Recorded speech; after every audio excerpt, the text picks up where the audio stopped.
Hello, I'm Kieran Lynch and welcome to Teagasc, the Chocolate Sheep podcast. Each episode we bring you latest insights, advice and tactical updates for the sheep industry. As we turn our attention towards weaning, I'm joined by Michael Gosling, Head of Sheep in Teagasc, who talks about it in a bit more detail with me. Michael starts by discussing the importance of weaning lambs at the moment and how leaving them on for prolonged periods of time can have an adverse impact both on lamb performance and on the ewes' ability to regain condition. Michael takes us through the weaning process and offers us experience on best practice both in terms of ewe and lamb management. As weaning ewes can have a dramatic impact on grass demand on farms and allow us to prioritise grazing for lambs, Michael describes why this is an important and immediate step for farms currently experiencing grass shortage.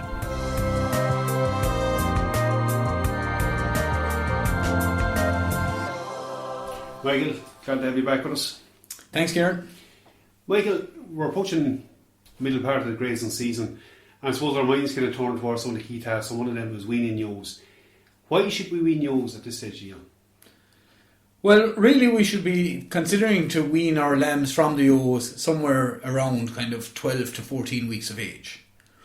And the reason for that, really, the why, is because at that stage, really, the ewes aren't milking an awful lot. The lambs are eating a lot of grass, and the amount of milk that the ewes are producing is really not having any impact on lamb growth or performance at that stage. But we have the ewes in with the lambs if they're unweaned, and they're competing with the lambs for grass. So really the benefit of weaning is that we get the ewes dried off and we get them a chance to recuperate, we reduce demand, and really the real benefit is that we can let the lambs ahead and get the best quality grass, and we can let the ewes run after them in a leader-follower system to graze out the paddocks properly, making the best use of the grass that's available. There's a bit of reluctance out there on farms to wean, particularly before they maybe get one or two drafts of lambs away to the factory, on the perceived idea that it's going to depress lamb performance significantly. Yeah, I think that perception is out there, and certainly I think the reality is that most ewes will be contributing very little to the lambs from kind of 12 weeks on. So realistically, it'll make no difference. I suppose you will get a little bit of a setback in the lambs around the time of weaning, because they're going to spend a few days roaring and shouting for their moms after being weaned. So really, if we're drafting, we should try to do that at the weaning, at the time of weaning. So for people, go in there at 12 or 14 weeks, wean, take your draft of lambs and then wean them. The remainder of the lambs will do a lot better by having prioritised access to grass rather than letting them run around with the ewes and the ewes competing with them the whole time. And that short-term gain for the few you might get away, you're really losing out on grass quality and everything else. And on the performance of the flock, the flock of lambs. Okay, so I mean the gain of getting a few extra lambs away, and maybe the perception of a higher kill out in those lambs, you lose it in terms of the bigger bunch of lambs that are knocking around that are not getting the best quality grass and the best stew. So like for late February born, early March born lambs, we're really talking about from now onward. Realistically, most people should be thinking about weaning, from June onwards. Most people are starting to think about that. Once we go into June, we're thinking of weaning lambs, yes. Like that's for the mature ewes. To some extent, yearling ewes are a little bit of a different category in terms of how we manage them up to this point. But is there an argument for weaning them earlier than that 12 to 14 weeks? Yeah, so yearling ewes are basically the ewes that were put to the ram as ewe lambs. So they're ewe lambs that were good enough to mate last year, and they're after lambing down now this spring, and they have lambs at foot suckling them. The issue, I suppose, with yearling ewes is that they themselves are also growing. So for our mature ewes, they're milking and they're feeding the lamb, and their body condition is all they're maintaining. But for yearling ewes, we're also trying to grow the ewe, milk to feed the lamb, so they're under a little bit more pressure. They don't milk as much as mature ewes, so the lambs are actually going to be eating grass probably a lot earlier in their lives, and eating a bigger proportion of their diet is going to be grass. And on most farms, those lambs are also getting a bit of creep, so they'll be creep fit. So I think it's from the ewes perspective, with yearling ewes, we really should be looking to wean them, probably 2 weeks to a month before we would normally wean the ewes. So we'd be saying somewhere from 8 to 10 weeks of age. When the lambs are 8 to 10 weeks of age, we should consider weaning them, just to give those yearling ewes a little bit of extra time to recuperate, so that they can recapture their body condition, continue to grow, and that our performance in the following year won't be compromised. You're taking the pressure off that wee bit earlier. It leads us into probably the next key point, the actual process of weaning. And there's some different practices on farms, but from your perspective, what's best practice? Yeah, so look at weaning. It's a short, sharp process we want. So wean them abruptly, split the ewes from the lambs, take off your draft, as we already said. So you target your weaning time around when you'll be going to the factory or the market with a bunch of lambs. Split them into the two groups. Ewes go one direction, lambs go the other direction. Good fencing is very important. Ideally, they should be out of sight and sound of each other. Ideally, they shouldn't be in a field maybe beside your neighbours, just to prevent maybe annoying them too much. It generally takes 3 or 4 days for the lambs and ewes to stop calling each other, and the research says that after 9 to 10 days, even if they did break in together, the ewes will not let the lambs suck. So it's really a kind of a 4 or 5 day weaning process, sharp, short. A lot of talk about restricting ewes and all that. Realistically, from a practical point of view, maybe it's taking the ewes and lambs out of the field into the handling unit, separating out the lambs, moving them to fresh grass, and putting the ewes back into the field that they came out of, where there's maybe a couple of days of grazing left inside there for them, and then letting them follow around. We don't want to be putting the ewes that we're drying off into after grass, but we don't want to be putting them, on a starvation diet either. It's not about starving the ewes. It's just about removing the lambs. The ewes will dry up themselves by and large. So is that bare field, if it's been grazed out right, likelihood is it's kind of sub 5 centimetres, 4 centimetres grass, keeping them there for a while. There is a practice on some farms for housing them ewes. Does that pose a potential risk from mastitis or other issues?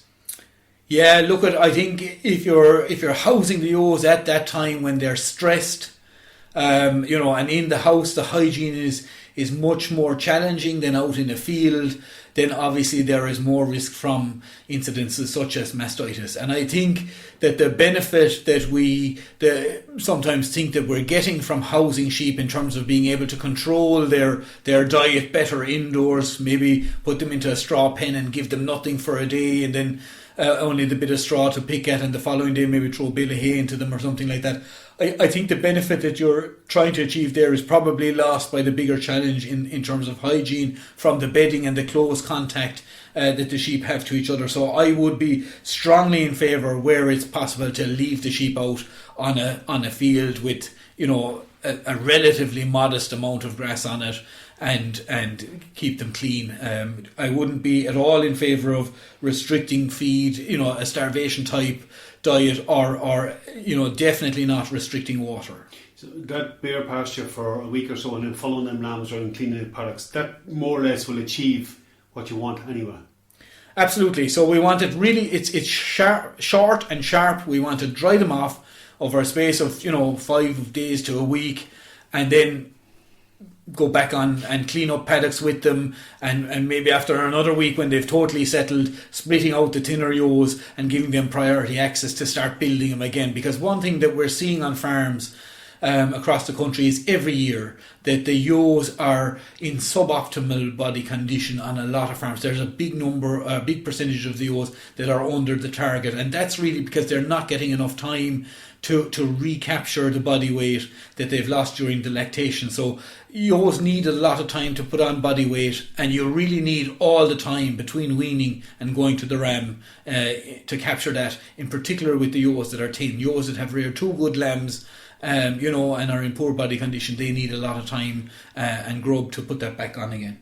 So I'm just thinking, Michael, particularly year of wean, there might be another argument for early weaning. There is parts of the country we know grass growth has really dropped off quite significantly. They're heading towards drought or already in it. There is a potential benefit on them farms to weaning ewes early in terms of reducing demand. Maybe you'll just take us through that for a moment. Yeah, so look at, I suppose in terms of, we're starting to see along the east coast, growth rates are rapidly dropping on some farms. Okay, it's sporadic.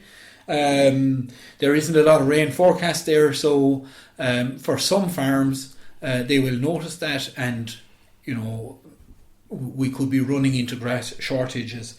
On those farms, really, from a sheep perspective, what we should be looking at is weaning, even maybe a little bit earlier. So maybe 9 to 10 weeks of age, wean them. That reduces the demand immediately. So once we wean the ewes from the lambs, the amount of grass that the ewes need drops from about 2.5 kgs down to about 1 kilogram. So we immediately reduce our demand there on the ewe flock by about 60%. You can pull off the cull ewes and send them to the factory, so that reduces your numbers. Do maybe a stronger draft. So maybe instead of saying I'm going to draft down to 40 kilos, draft down to 38 or 37 kilos, lambs with flesh, and kill that little bit lighter carcass and get them away at a little bit higher price, but maybe lower money overall. But again, reduces up the demand. You tighten up the rest of the ewes then until we see an improvement in growth rates, and look at. Also then the option of feeding concentrates to the forward lambs. So I would be, suggesting that you pull out a finishing group of lambs at that stage then, or shortly after weaning when the lambs have settled, and that you feed them a little bit of meal to reduce your demand and to drive them on that little bit faster.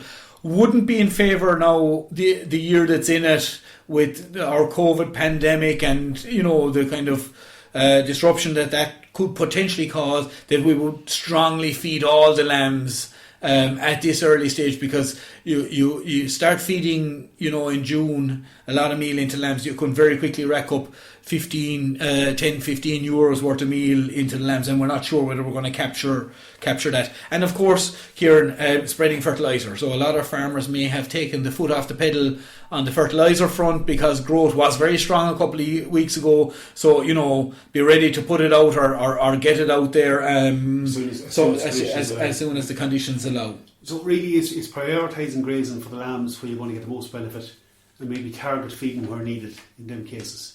Yeah. So look at, I think just on the lambs then, Kieran,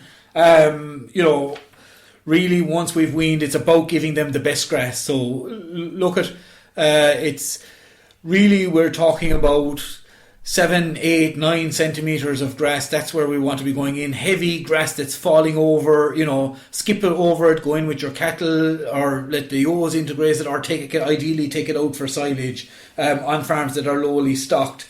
On the meal side, lambs, the triplet lambs, or maybe the lambs off the yearling ewes that have been getting a bit of meal, that should continue on for a couple of weeks after weaning until they have settled down.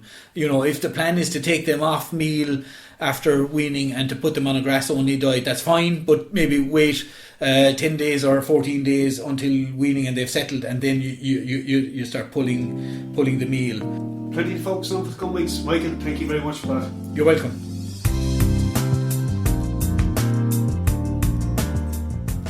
Okay, we'll finish things up at this point. Plenty of points to consider for the weaning process. Also, why it's an important and immediate step to take for farms currently experiencing grass shortage, to prioritise grazing for lambs and keep performance going. That's it for me. For any other updates on the sheep programme, keep an eye on our Twitter page at Teagasc Sheep. I'm Kieran Lynch. Thanks for joining us in this episode of Ovicast. Don't forget to subscribe and tune in to future episodes.